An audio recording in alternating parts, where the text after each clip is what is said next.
Millet Marvels, changing the way world eats by Tenali Double Horse.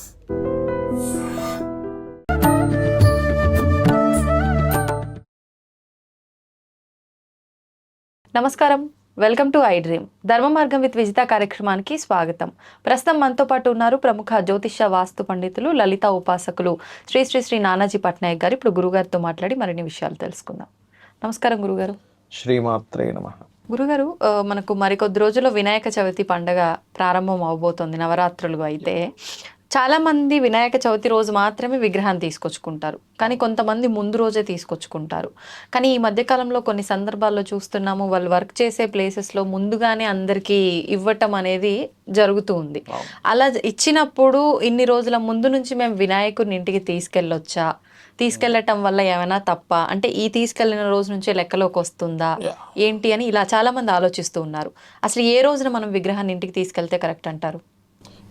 ఆ రోజు పొద్దున్నే కొనుక్కుంటారు, ముందు రోజు తీసుకెళ్తారు, తప్పేం లేదు. దానికి ప్రాణ ప్రతిష్ఠ ఏం జరగదు కదా. ఇలా అంటే ఇప్పుడు మరి షాప్లో ఉంటాయి అన్ని రోజుల నుంచి, అవును, ఒక షాప్ తీసుకొని పెట్టుకున్నారు, మరి దానికి ఏంటి అంటే అలా కాదు. మనం ఏ రోజైతే తీసుకెళ్ళినప్పటికీ కూడా దానికి చాలామంది ఏం చేస్తారంటే నేత్రాలకు చిన్న బట్టలా కట్టేస్తారు, మూసి పెట్టేస్తారు. మీరు ఆ రోజు ప్రాణప్రతిష్ఠ చేసి పూజాది కార్యక్రమాల్లో నుంచి ఆ రోజు నుంచే లెక్కలోకి వస్తుంది. ఎందుకంటే చవితి రోజు కదా మనం పూజ చేసేది. ఒకటి. రెండవది ఏమిటి అంటే వినాయకుడిని ముఖ్యంగా ఎవరైతే ఓం వక్రతుండాయ నమః అని చెప్పి ఎవరైతే పూజిస్తారో వారికి ఆటంకాలు తొలగుతాయి. ఇందులో ఆ యొక్క తొండము లెఫ్ట్ సైడ్ ఉన్న తొండం అయితే మానసిక రుగ్మతలు, మానసిక స్ట్రెస్ని తగ్గిస్తుంది. కుడివైపు తిరిగినటువంటి కొమ్మం తొండం ఏదైతే ఉందో అది పర్టికులర్గా వాళ్ళకి రాజయోగాన్ని, అలాగే ఆరోగ్య సమస్యలు ఏదైనా ఉంటే క్లియర్ అవ్వడము, పేరు ప్రఖ్యాతలను ఇస్తుందని చెప్తూ ఉంటారు శాస్త్రంలో.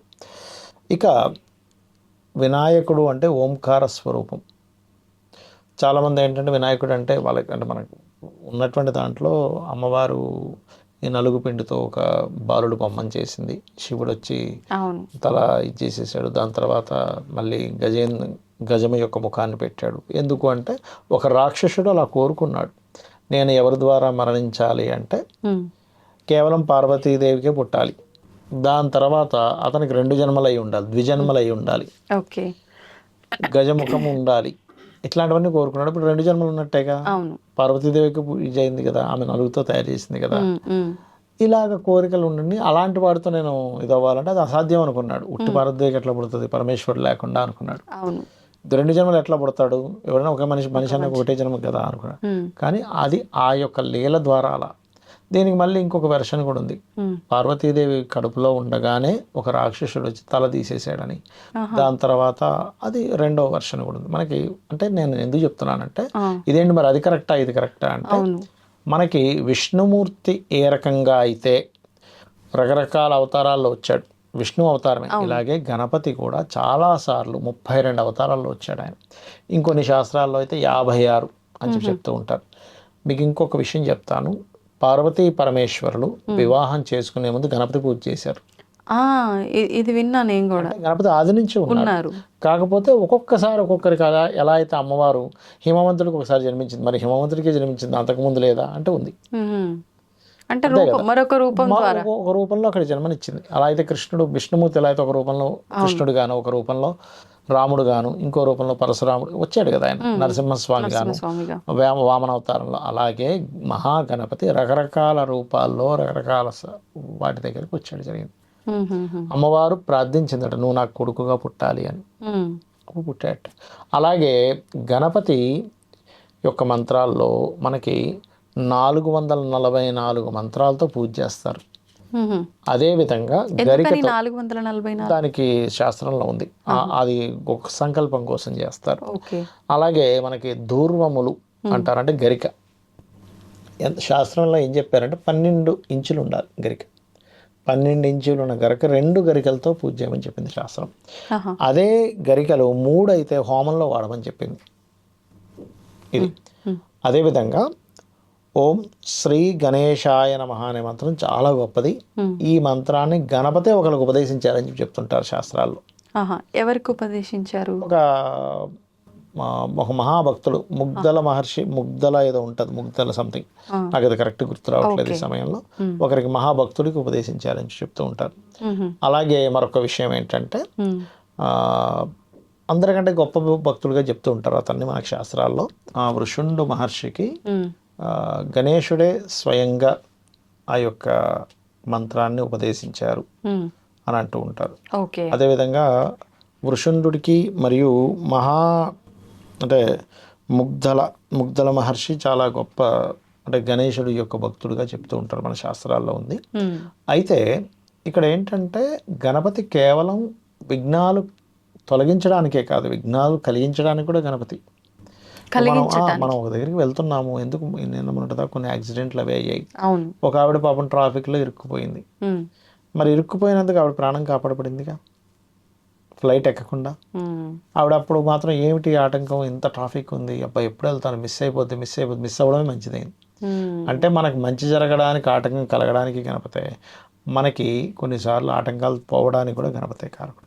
అవును, మీరు అన్నట్టుగా కొన్నిసార్లు ఏదైనా ఎటైనా వెళ్ళాలని ఉన్నా, లేదంటే ఏదైనా పని చేయాల్సి ఉన్నా అది అస్సలు ఎంత ప్రయత్నించినా ముందుకు వెళ్ళదు, కానీ వెళ్ళకపోవడమే మంచిదైంది అని తర్వాత తెలుస్తుంది. సో గణపతిని మనకు ఆరాధిస్తే మనం కేవలం మనుష్యులకు మాత్రమే కాదు, దేవతలకు కూడా గణపతి. ఇప్పుడు శివుడు ఉన్నాడు, ముగ్గురు రాక్షసులు త్రిపురాసురులు అంటారు, త్రిపురాసుర సంహారం చేశాడు శివుడు. వాళ్ళు ఎలాంటి వరాన్ని పొందారు, బ్రహ్మ దగ్గర తపస్సు చేసి, అయ్యా మేము ముగ్గురం అస్సలు ఇంకా జీవితంలో మాకు మరణం రాకూడదు అన్నారు.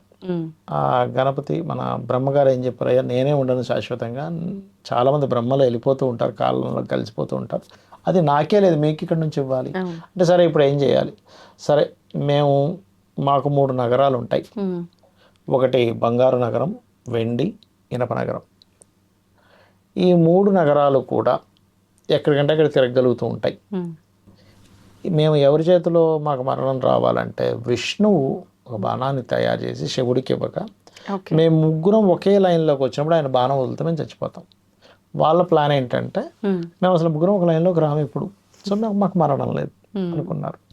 తీరా లోక కంటకులుగా అందరిని ఇబ్బంది పెట్టడం చేస్తూ ఉంటే అప్పుడు ఈ దేవతలందరూ వెళ్ళి మొరబెట్టుకున్నారు విష్ణువుకి, అయ్యా నువ్వు ఆయుధం ఇస్తే ఆయన చంపగలుగుతాడట.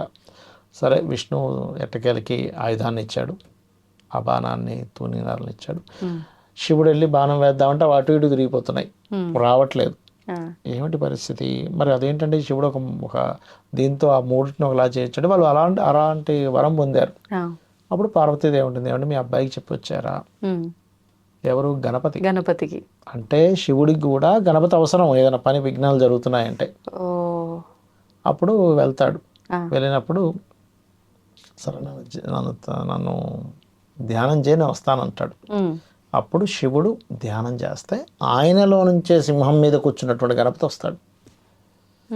వచ్చి నీలోంచే వచ్చాను, ఎందుకంటే తండ్రి నుంచే పుత్రుడు వస్తాడుగా, నీ నుంచి వచ్చిన వాడినైనా. అప్పుడు గణపతి అనుగ్రహంతో అప్పుడు మరలా యుద్ధానికి వెళ్ళినప్పుడు అవి మళ్ళీ అటు ఇటు తిరుగుతుంటే చక్కగా గణపతి తొండంతో ఆ 3 వాటిని ఇలా ఒకే లైన్లో పెట్టగానే ఒక బాణం వేసి ఆ ముగ్గురిని సంహరిస్తాడు.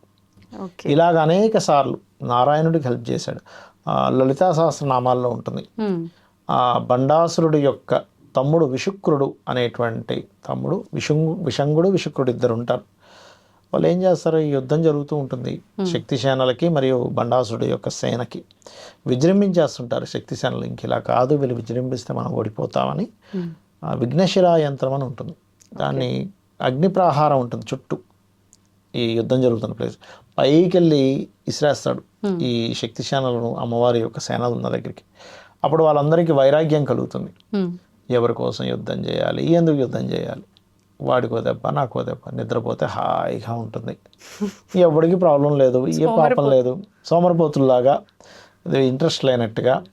ఎలా అయితే మన అర్జునుడు మాటలు చెప్తాడు సరే యుద్ధ రంగంలోకి వెళ్ళాక, నేను యుద్ధం చేయను, ముష్టి ఎత్తుకుంటాను ఇలా అంటాడు కదా. అలా వీళ్ళందరూ కూడా ఏంటంటే ఎందుకు యుద్ధం చేయాలి, ఎవరి కోసం యుద్ధం చేయాలి, ఏ పాపం అంటది, హ్యాపీగా నిద్రపోతే ఎవరికి ప్రాబ్లం లేదు, ఇలాంటి మాటలు మాట్లాడుతూ వీళ్ళ వారాహి అమ్మవారు, మంత్రిని అమ్మవారు చేస్తుంటే ఈ మా శ్యామల అమ్మవారు, మంత్రిని అంటారు శ్యామల అమ్మవారిని, లెగండి ఏంటంటే వీళ్ళు ఇలాంటి మాటలు మాట్లాడితే వీళ్ళకి ఆశ్చర్యం వేసి, కాకపోతే ఆ విఘ్నేశ్వర యంత్రం వీళ్ళ మీద మాత్రం చూపించదు, శ్యామల వారాహి మీద చూపించలేదు దాని ప్రభావం. వాళ్ళు ఎక్కడ వాళ్ళ ఎనర్జీస్కి సేన ఎనర్జీకి తేడా ఉంటుంది కదా. అప్పుడు వెళ్ళి అమ్మవారికి చెప్తుంది. చెప్పినప్పుడు నాకు తెలుసులే ఏం జరిగిందో అని. అప్పుడు లలితా సహస్రనామాల్లో ఒక నామం ఉంటుంది, కామేశ్వర ముఖాలోక కల్పిత శ్రీ గణేశ్వర. ఆ పక్కన కూర్చున్నటువంటి ఆ యొక్క పరమేశ్వరుని చూస్తే ఏం చేయాలి అంటే, నువ్వే అన్నావుగా ఏం చేయకూడదు అందుకే కూర్చున్నా అంటాడు. వాళ్ళిద్దరు నవ్వు నుంచి పుట్టినవాడు గణపతి. పుట్టినప్పుడు నవ్వు నుంచి, అందుకే మనకు నవ్వునిస్తాడు, ఇద్దరిని నవ్వుల నుంచి పుట్టినవాడు కాబట్టి. ఆ యొక్క గణపతి అమ్మ ఏం చేయాలంటే, వాడు ఏదో పెట్టాడు రా పోయి అంటే పోయి ఒకే ఒక గుద్దుతో ఆ యంత్రం మీద అయిపోతుంది. అందరూ మళ్ళీ ఉత్తేజంగా లేచి యుద్ధం చేసి గెలుస్తారు. ఆ రకంగా ఏంటంటే గణపతి మనకే కాదు దేవతలకు కూడా విఘ్నములు తొలగించడానికి ఆయన అవసరము. అంటే ఎంత గొప్ప ఇదో మనం అర్థం చేసుకోవాలి. గణపతి ఈ కాలంలో, ఈ కలియుగంలో కలవు చండీ వినాయక అంటారు. అంటే త్వరగా మనకి ప్రసన్నమయ్యేటువంటి దేవతల్లో చండీ ఒకటి, గణపతి ఒకటి ఈ కలియుగంలో. కాబట్టి చండీశ్వరుడు కాదు, చండీ అమ్మవారు, దుర్గా మరో రూపం, అమ్మవారు మరో రూపం చండీ, అలా అన్నమాట. అందుకే ఇప్పుడు ఈ కలియుగం అంతా కూడా ఎవరికైనా పని కావాలంటే చండీ హోమం చేయించేసుకోండి అంటూ ఉంటారు.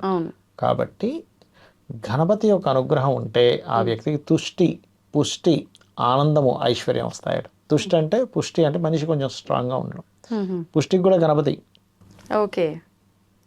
కాబట్టి మనకి రకరకాల, మనకి చూడండి గణపతి ఆ రోజు కుడుములు అనేది నడుస్తూ ఉంటే పడిపోయాడు, వీరికి పొట్ట పగిలిపోయింది, చంద్రుడు నవ్వాడు అంటూ ఉంటారు. అంటే ఏమిటంటే నువ్వు గణపతిని ఇలా ఉన్నాడేమిటి, ఇలా ఈ ఆకారం ఉంది ఏంటి అనేది నువ్వు శంకించరాదు. అది ఒక అవతారం, ఒక రాక్షసుని సంహరించడానికి అవతారము. దానివల్ల నీకు ఇష్టం వచ్చిన రకరకాల గణపతులు చేయకూడదు. శాస్త్రంలో ఏం చెప్పారో అలా చేయాలి. అంటే చంద్రుడికి ఆ శాపం ఉంది. దాని తర్వాత మనకి శమంతకమనికి సంబంధించిన విషయంలో కృష్ణుడికి కూడా చూసిన నీలాపనిందలు పడ్డాయి. ఇవన్నీ ఏంటంటే ఇది ఆ శాపం అందరికీ వర్తిస్తుంది, నువ్వే మొనగాడివి కాదు, నువ్వు కూడా ఇది పాటించని చెప్పడం. అలా అనమాట. అంటే సాక్షాత్తు దేవతలకు దేవుళ్ళకే అది వర్తించింది, ఎవరికైనా ధర్మమే కదా, మానవులకు మనకు కూడా అది వర్తిస్తుంది అని చెప్పడం కోసం. ఎందుకు కృష్ణుడు ఏంటండి, కృష్ణుడికి నీలాపనిందలు పడ్డం ఏమిటంటే, నాయన కృష్ణుడు అంత వ్యక్తికి కూడా అది వర్తిస్తుంది కాబట్టి నీకు కూడా వర్తిస్తుంది కాబట్టి నువ్వు పాటించు అని చెప్పడం అనమాట. అలా. ధన్యవాదాలండి. శ్రీమాత్రే నమః. And for more videos, please subscribe to iDream. Please subscribe to iDream. Please subscribe iDream. And please subscribe to iDream. For more videos, subscribe to iDream. please like, share and subscribe to the channel. Congratulations, iDream. Subscribe to iDream. Subscribe to iDream. So subscribe to iDream Media. iDream ki iDream team andarki huge congratulations. Please subscribe iDream Media. Please subscribe to iDream. Subscribe iDream. Please subscribe to iDream. iDream అంటే నా కళల channel subscribe చేసుకున్న నోరు తిరుగుతలేదు, మీరైతే గంట గుర్తు కొట్టండి. For more such videos, please subscribe to iDream. Subscribe to iDream. Please subscribe to iDream. Please subscribe iDream Media. Please do subscribe to iDream. Please subscribe to iDream Media. For best entertainment and information, please subscribe iDream. And don't forget to subscribe to iDream.